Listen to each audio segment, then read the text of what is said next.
Hi friends, എല്ലാവർക്കും കൃഷ്ണാസ് കിച്ചൻ്റെ മറ്റൊരു എപ്പിസോഡിലേക്ക് സ്വാഗതം. ഞാൻ ഇന്നിവിടെ തയ്യാറാക്കാൻ പോകുന്നത് വ്യത്യസ്തമായുള്ളൊരു കാപ്പിയാണ്, ജീരകം കൊണ്ടുള്ള കാപ്പി. ഇതിനാവശ്യമായ സാധനങ്ങൾ: ജീരകം ചതച്ചത് 50 ഗ്രാം, ആവശ്യത്തിന് തേങ്ങാപ്പാൽ, ശർക്കര, വെള്ളം.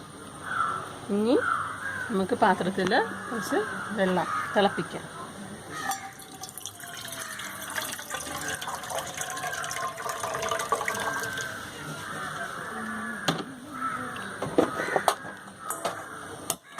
ഇനി ഇതിലേക്ക് ചതച്ച് വെച്ചിരിക്കുന്ന ജീരകം 50 ഗ്രാം ഇടുക.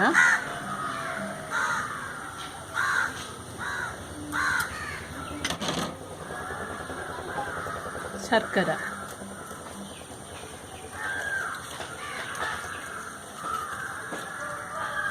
ഇത് നന്നായിട്ടൊന്ന് തിളയ്ക്കണം.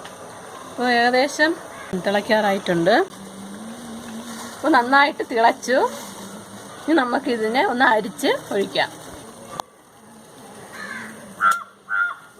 ഈ പാനീയത്തിൽ നമ്മൾ തയ്യാറാക്കി വെച്ചിരിക്കുന്ന തേങ്ങാപ്പാൽ ചേർക്കുക.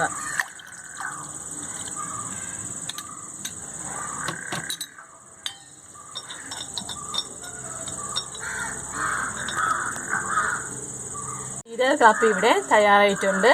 നമുക്കിതിനൊരു ഗ്ലാസ്സിലേക്ക് മാറ്റാം. സ്വാദിഷ്ടവും രുചികരവുമായ ജീരക കാപ്പി ഇവിടെ തയ്യാറായിട്ടുണ്ട്. ഇത് വളരെ പെട്ടെന്ന് തന്നെ നമുക്ക് ഉണ്ടാക്കാൻ കഴിയുന്ന ഒന്നാണ്. എല്ലാവരും ട്രൈ ചെയ്യണം.